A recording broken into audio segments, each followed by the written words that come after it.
Hello అండి అందరికీ welcome to our channel. మేము మొన్న డీమార్ట్కి అయితే వెళ్ళామని చెప్పా కదండి. మా దర్శకకి ధన్వితకి సేమ్ డ్రెస్సెస్ వేసాను. అలాగే క్లిప్స్ కూడా సేమ్ పెడదామంటే మా ధన్వితకి అయితే సెట్ కాలేదు, వేరే క్లిప్ అనేది పెట్టాను. ఇప్పుడు వచ్చేసి మేమైతే కొత్తగా ఓపెన్ చేశారంట నిజాంపేటలో, ఈ బ్రాంచ్కి అయితే వచ్చాము. ఇక్కడైతే మేము బిల్లింగ్ వేయించుకోవడానికి అయితే షాపింగ్ మొత్తం చేసేసాము. బిల్లింగ్ వేయించుకోవడానికి బిల్లింగ్ సెక్షన్ దగ్గరికి వస్తే కౌంటర్ దగ్గరికి చాలా జనం ఉన్నారు, ఫుల్ ఆఫ్ జనం. మొత్తం అంతా మేమైతే అలాగే కూర్చున్నాం, వంశీ అయితే లైన్లో నుంచున్నారు. మేము ఇంకా ఎలాగోలా బిల్లు అయితే చేయించేసుకుని బయటకు అయితే వచ్చేసాము. బయటకు వచ్చేసిన తర్వాత పాప్కార్న్ ఐస్ క్రీమ్ తీసుకురమ్మని పంపించాము.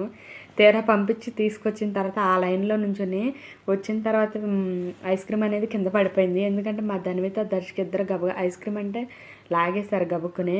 ఇంకా అది లాగేసేసరికి కింద పడిపోయింది. ఇంకా మేము దాన్ని వీడియో అన్న ఫోటో అన్న తీసుకుందాం అనేసరికి కూడా లేదు. ప్లీజ్ ఇలాగే లైక్ చేయండి, సబ్స్క్రైబ్ చేయండి, సపోర్ట్ చేయండి.